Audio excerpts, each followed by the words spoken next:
How to plan a zoo trip with kids. Taking your kids to the zoo can be a fun and an educational experience, but it can quickly turn into a nightmare if you're ill-prepared. Before setting off on your zoo safari, you'll want to do a little research on best times to visit, make an itinerary, and involve your kids as much as possible in the decision-making process. Planning ahead ensures you can make the most of your time and money, while also providing a memorable trip for everyone. Part 1: Making an itinerary. 1. Check the zoo website for a schedule of events. Checking the zoo's homepage before you pick a day for your trip will keep you updated on the daily schedules and any special events you could see if you visit on specific days. Make sure these are included in the price of admission or be prepared to pay extra. 2. Find the best time to go to the zoo. Many animals will be most active in the morning right when the zoo opens and after feeding. Zoos will also receive new animals from time to time, so keep an eye out for new arrivals. Take into account the weather. Some animals, such as elephants, might be more active after the rain. Take into account the time of year. Animals from warmer climates may not be able to tolerate the cold weather, and are placed inside for the winter. If you want to avoid large crowds, don't plan your trip on a major holiday. Instead, plan to go on a weekday if you can. Try to see popular animals or exhibits early in the day, such as pandas, which almost always draw a line. 3. Ask your kids to help you plan. Plan your trip around the animals that your kids want to see. Do some research on their favorite animals. It will make the experience more memorable and also educational. Checking out a book about your child's favorite animal can excite them about the zoo trip while also reinforcing the experience afterwards.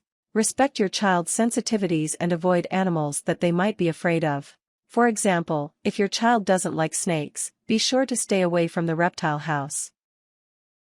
4. Create a list of sites you want to see. Based on your research and talking with your kids, list all the animals, exhibits, or events that you want to see, keeping in mind the timing of special events such as demonstrations, shows, or feedings. 5. Map out your path through the zoo. Find a map of the zoo, either online, in a free zoo app, or from a kiosk once you get there. To avoid backtracking, plan the best route to take so you don't miss any of the sites. 6. Locate play zones. Most zoos have play zones for kids. Mark these on your map to let the kids blow off some steam. 7. Locate restaurants or picnic tables. Don't forget to allot time for lunch. If you're planning on buying lunch, find cafes or restaurants that your kids would enjoy. If you're looking to save money, find a picnic area or even a bench to stop, rest, and eat a sack lunch. 8. Locate the petting zoo. If your children are hands-on, be sure to include a stop to the petting zoo on your route. Most zoos have a small area dedicated for this. Looking at animals all day that they can't touch can be unbearable for some kids, so this can provide much-needed some relief. 9. Find the best directions to the zoo. If it is a long trip, plan accordingly by giving the kids something to keep them occupied. If you have a smartphone, you could download some mobile apps, games, or fun math games for kids to keep them from getting bored. Play some music they enjoy or a few interesting books, or keep them engaged with fun road trip games like How Many Trucks Do You See? You definitely don't want a bunch of grumpy kids on your hands before the outing has even begun. Part 2: Bringing the essentials. 1. Bring baby essentials. If you plan to bring a baby, don't forget to bring plenty of diapers, baby food, pacifiers, and extra clothing. 2. Bring a stroller or wagon. If possible, bring a wagon or stroller if your kids are too young to walk long distances or if they tire easily. Otherwise, you might find yourself having to carry them. 3. Pack water. It's important to carry plenty of water, especially in warmer months. Bring a water bottle you can refill once you're there. The zoo will probably sell bottled water, but this can quickly get expensive. 4. Pack sunscreen. Most of the zoo will be outside, so be sure to wear sunscreen and bring extra to use once you're there. 5. Bring an umbrella in case of rain. Check the weather before you go, and bring an umbrella if it looks like rain. If you're not wanting to carry around an umbrella all day, you can also pack plastic ponchos. Part 3: Saving Money. 1. Get there early.